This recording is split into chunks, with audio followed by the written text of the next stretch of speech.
ನಿಮಿಷದಲ್ಲಿ ಆರೋಗ್ಯ ನಿಮ್ಮ ನಿಸರ್ಗ ಮನೆ ಶಿರಸಿ ಯೂಟ್ಯೂಬ್ ಚಾನೆಲ್ನಲ್ಲಿ. ಎಲ್ಲರಿಗೂ ನಮಸ್ಕಾರ. ನಾನು ಡಾಕ್ಟರ್ ವೆಂಕಟೇಶ್ ಗಾಂವ್ಕರ್, ವೇದ ವೆಲ್ನೆಸ್ ಸೆಂಟರ್, ನಿಸರ್ಗ ಮನೆ ಶಿರಸಿ, ಆಯುರ್ವೇದ ವೈದ್ಯ. ವೀಕ್ಷಕರೇ, ಮಹಿಳೆಯರಲ್ಲಿ ಋತುಸ್ರಾವದ ಸಂದರ್ಭದಲ್ಲಿ ಆಗುವಂಥ ಅತಿಯಾದ ಹೊಟ್ಟೆ ನೋವನ್ನು ಕಡಿಮೆ ಮಾಡಲಿಕ್ಕೆ ಈ ಒಂದು ಸರಳ ಕಷಾಯವನ್ನ ನಾನು ಹೇಳ್ಕೊಡ್ತಾ ಇದ್ದೀನಿ. ಯಾವುದು ಅಂತ ಹೇಳಿದ್ರೆ ಸೋಂಪು ಕಾಳು ಅಥವಾ ಸಾಂಫ್ ಅಥವಾ ಬಡೆ ಸೊಪ್ಪು ಅಂತ ನಾವೇನು ಕರಿತೀವಿ, ಇದರ ಕಷಾಯವನ್ನು ಮಾಡ್ಕೊಳ್ಳೋದು. ಹೇಗೆ ಅಂತ ಹೇಳಿದ್ರೆ 1 ಚಮಚದಷ್ಟು ಈ ಒಂದು ಸೋಂಪು ಕಾಳನ್ನು ತಗೊಂಡು ಅದನ್ನು ಚೆನ್ನಾಗಿ ಜಜ್ಜಬೇಕು.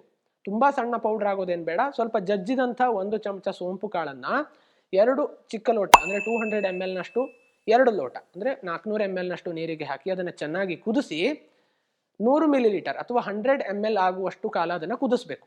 ಸೊ 1 ಚಮಚ ಜಜ್ಜಿದಂಥ ಸೋಂಪು ಕಾಳು ಮತ್ತು 2 ಲೋಟದಷ್ಟು ನೀರನ್ನು ಚೆನ್ನಾಗಿ ಕುದಿಸಿ 100 ಮಿಲಿಲೀಟರ್ ಕಷಾಯ ಆಗುವವರೆಗೆ ಕುದಿಸಿದ ಒಂದು ಕಷಾಯವನ್ನ ನೀವು ದಿನಕ್ಕೆ 2 ಬಾರಿ ಖಾಲಿ ಹೊಟ್ಟೆಯಲ್ಲಿ, ಬೆಳಿಗ್ಗೆ ಮತ್ತು ಸಂಜೆ ಖಾಲಿ ಹೊಟ್ಟೆಯಲ್ಲಿ ಋತುಸ್ರಾವದ 5 ದಿನಗಳ ಮುಂಚಿನಿಂದ ಪ್ರಾರಂಭಿಸಬೇಕು.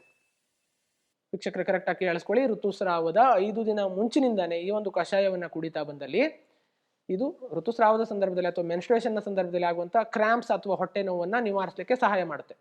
ಸೊ ಇದು ವಾತವನ್ನ ಶಮನ ಮಾಡುವುದರ ಮೂಲಕ ಅತಿಯಾಗಿ ನೋವು ಆಗೋದನ್ನ ತಪ್ಪಿಸುತ್ತೆ. ಸೊ ಇದನ್ನ ಒಂದು 3-4 ಸೈಕಲ್ಗಳಲ್ಲಿ ನೀವು ಮಾಡಬೇಕಾಗಬಹುದು. ಸೊ ಋತುಸ್ರಾವದ ಅಥವಾ ಪೀರಿಯಡ್ಸ್ನ 5 ದಿನಗಳ ಮುಂಚೆ ಈ ಒಂದು ಕಷಾಯವನ್ನ ದಿನಕ್ಕೆ 2 ಬಾರಿಯಂತೆ ಪ್ರತಿನಿತ್ಯ ಕುಡಿತಾ ಬನ್ನಿ. ಈ ಒಂದು ಕ್ರಾಂಪ್ಸ್ ಅಥವಾ ಋತುಸ್ರಾವದ ನೋವಿನಿಂದ ತಪ್ಪಿಸ್ಕೊಳ್ಳಿ. ನಮಸ್ಕಾರ.